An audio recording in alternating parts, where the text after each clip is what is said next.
I was teaching Tuesday morning, and we were doing keratin bonds here. I had a couple of new hairdressers that have never seen it before. So they're like, whoa, what is that? And part of what I was teaching that same day, I was having a problem with a client on the East Coast that was asking about her tool not heating evenly. And she sent a video. And I think I'm somewhere in between what you're talking about or what you might do and what she does. My problem is most people don't squeeze hard enough. Now, yes, some people squeeze too hard and break tools, but I think pressure is a big part of a keratin tip bond. I have always talked about a K-tip or a keratin bond. Let's say this is the bond, is the client's hair, and you put the two together and you put a tool on both sides and you squeeze, you're squeezing it to some degree, right?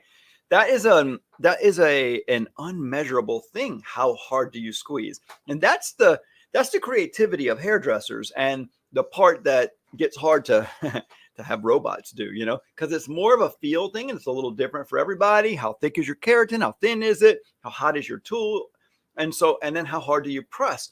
And so I literally counseled them to squeeze harder, because I was watching in the video and it looked like they just barely touched it. And if you barely touch it and you take this wad of keratin and it just touches it and heats a little, look, it might just heat halfway through. It might not even get the part that's touching the client's hair soft if there's not some pressure. So you're saying don't squeeze too hard. I'm saying don't squeeze too soft. Somewhere in the middle is right.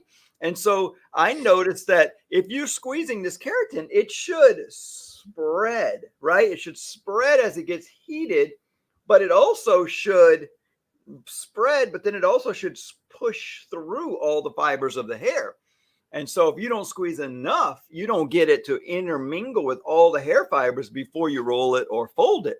And that's a challenge a lot of people have. They touch it really quick with a 7,000 degree little heating element tool. And then they sit there and they tap. I don't know what the hell that's all about. That should be a whole nother video. That should be a whole video. Yeah, how and why the heat works with keratin bonds, because K-tips are sensitive to heat and pressure. And so I said, you need to lower the temperature. I'm going to finish with this. You have to lower the temperature of your machine, press a little bit harder and a little bit longer, because I see it spreading and then they stop. It has to spread and then it has to sink. And so I said, if you just press a little harder, lower the temperature of machine, so you have to wait a little bit longer, and then roll it really quickly after, because that's the other problem. They put the tool down and then they just look at it for a little while. I don't know, maybe take a bite of their chips or take a sip of drink. Then they go to roll it or fold it. Well, it's very heat sensitive.